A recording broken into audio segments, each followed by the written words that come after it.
So, Dr. Otin Appiah is a renowned educationist and economist, I just found out, at the Faculty of Kwame Nkrumah University of Science and Technology, KNUST for short, and Garden City University College.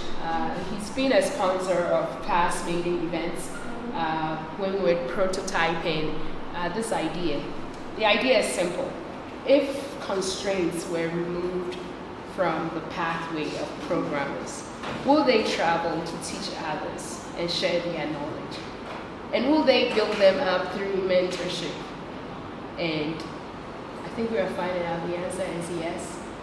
Typically when people want to go to a place to teach, the first thing is transportation, how long the commute is, when I get there, where am I going to sleep, and my meals. I mean, most people don't work for the World Bank. Obviously, you are very fortunate to have had that experience. But we just tested our idea with two bright women. One was Angela Aliu-Azuma, and one was Appiah. And we basically said, do you think you come to Kumasi Hive and do a Python workshop and excel in your career workshop, which is really a career workshop where you simulate like interviews? They're like, oh, my busy schedule, I have like deadlines at work. And one was like, I think I have an interview that I need to prepare for. I'm going for this internship. Excuse me. Okay, so then we were like, we're going to fly you from Accra to Kumasi in this trip, and we're going to have Vivian host you. And Vivian will cook for you a local dish. Will you go? And this time the answer was like, oh yeah, I think I can go. And so that's, sort of the idea. Like I said, you've been a big part of, just sponsoring some of these light snacks, which has been such a challenge. It's like when we get internet, actually we never get internet. When we get space, the thing is how are we going to get some snacks in? By the way, shout outs to Kumasi Hive. You guys, we didn't even force. Sandra was like, jollof rice, bamboo and tilapia. I'm like, gosh, I can get bamboo and tilapia. Maybe you can pack it and go home now that I think about it. But today, jollof rice would do, right? So, shout outs to you guys. Tell me what motivates you.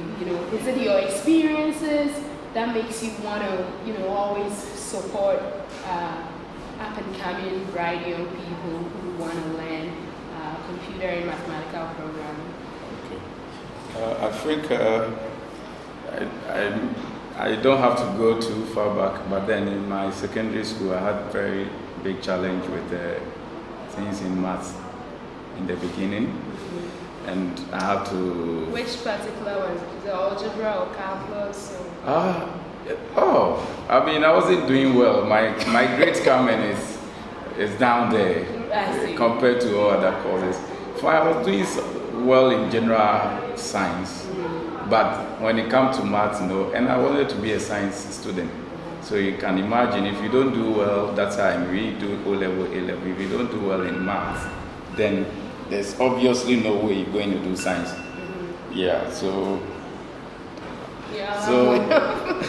So there's obviously no way. So I had to put it upon myself that, look, you have to get this math and get to do science. So I had to do some extra work through some teacher that really encouraged me. I approached and he said that, look, come to my house after siesta, Pokuari, and then I would go. That was my house master. Well, that's a very prestigious high school, but it's just that the maths was... my maths was not.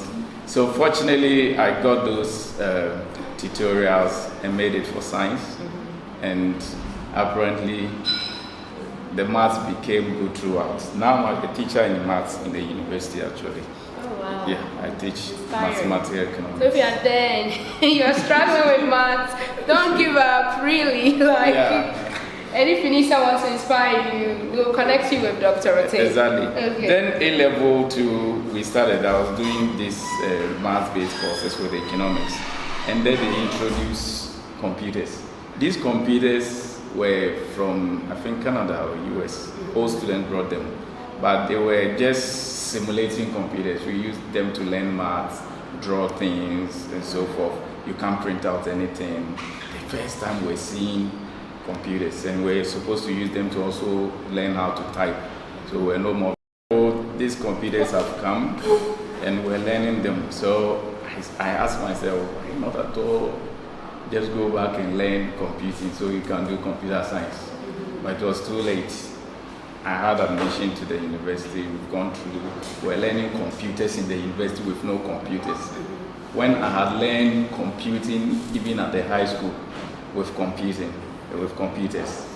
it was a big challenge. So once again, it's like everybody keeps touching on these toys. Like it's really a entrenched problem. It was. Now it is a problem at the basic level, not at the university level. Okay. Yeah. So finishing university, I had not touched computer until final year university. Which years were this? Which era was this? That was final year university was 1998-99. Okay. And my next roommate had a computer desktop. So we go there, they are playing games with it. I want to learn computer and type my project. They are playing video games. So when they are tired, I go there and learn and type my project. But it wasn't going on well till I went to one computer school, which was commercial, at the commercial area, Frankie J. And then really learn DOS, Word Perfect, and then Word itself, MS Word came, MS Excel, PowerPoint. These are the yeah. forerunners. Exactly. And then a little bit of Access, MS Access. Yes. So these were the fundamentals for me to learning computing, and they helped me a long way because after my masters, during my masters, I had acquired my own desktop from the street, second-hand, and using them at home. So I perfected myself in that because it enhanced me in writing my notes and doing. So what I hear you saying that because of your challenges, that makes it easier. So these were challenges that I faced. So when I became, let me just cut it short. After graduation, my first job, everything is computer in the office. So I realized that was it. The only language or data analysis thing I knew was SPSS and I think SAS. Yes, that time. But SPSS is what I perfected on because most of the things we did were survey and social sciences. Then I moved on to become a lecturer at Garden City. I want to have time for a few more questions for you. Let me quickly. Okay, yes. How have your duties as faculty at both GCUC and KNUST informed you about technology, and also discuss the culture at KNUST versus GCUC? Yeah, okay, I think we had done that already. But at Garden City, everything was supposed to be computing, and we had set up a computer lab. And there were students who had never touched a computer, like I found myself sometimes. So I became very encouraged that this is the time to really tell the story, use your own challenges to also make people become aware of the benefit of computing at school and then taking it to the world of work. And so I took it upon myself to teach a course called Statistical Computing. Okay. Yes, and also introduce a course in Accounting Information System.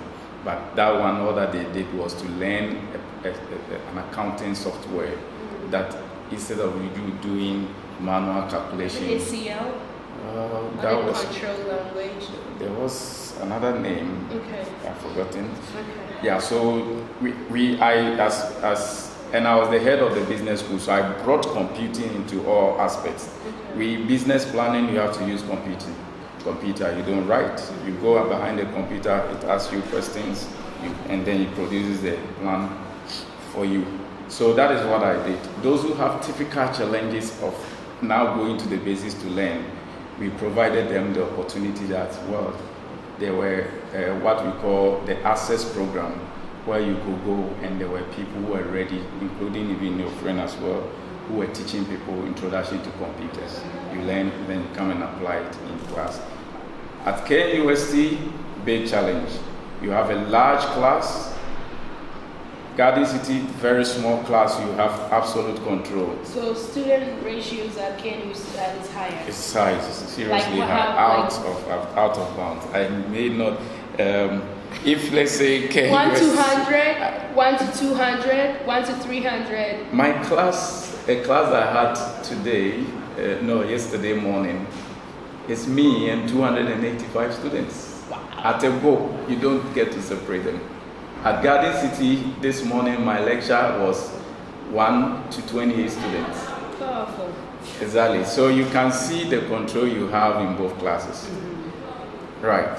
And so in KUST, you cannot actually attend to every student. So my first course I taught at KUST was statistics. And I had to take students, they were learning statistics without competing as well. So I had to take them to the library that had an internet cafe with computing, and they had some computers dedicated for learning something. So I went and arranged and had to divide this. And that class was bigger than yesterday's class. That statistics class was like 500 students in a lecture hall, teaching them statistics. But the thing is, why do you learn statistics without being able to enter the term practice? It's like you just took me a trip down memory lane.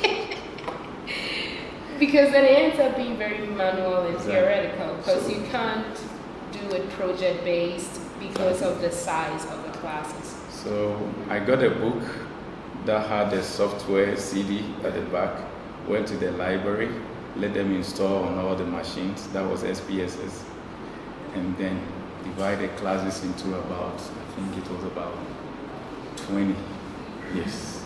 So they went in batches and were introduced. So for me, the passion is that students know they are going out there and they will need that ability to compete. But they finished school and they did not know, like myself, I finished school, I didn't know.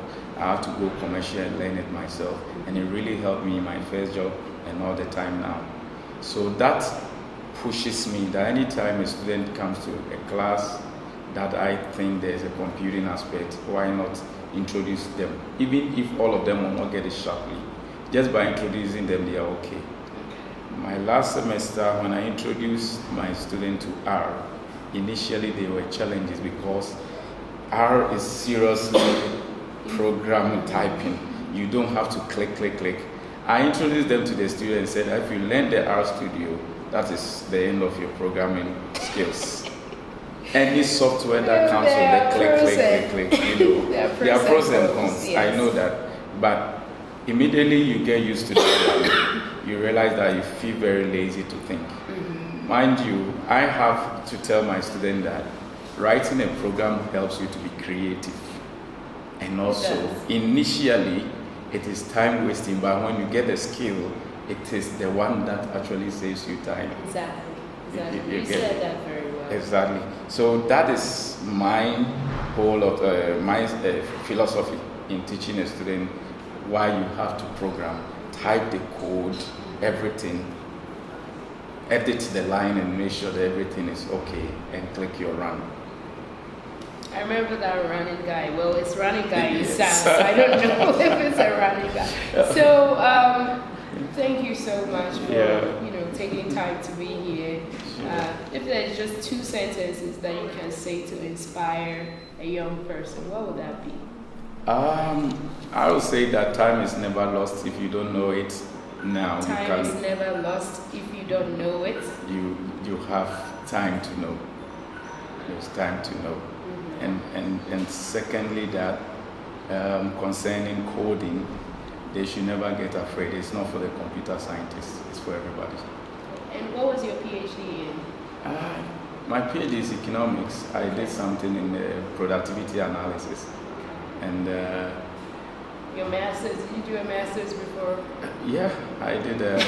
It's also economics, MPhil economics. Yeah. My PhD, my supervisors are from the UK, the University of Manchester, and then Manchester Metropolitan. So I'm a Manchester fan as well. Yes, and it's a good team too. So. Sure. So I Thank think you that so is it. much. Yeah, thank you. Yeah.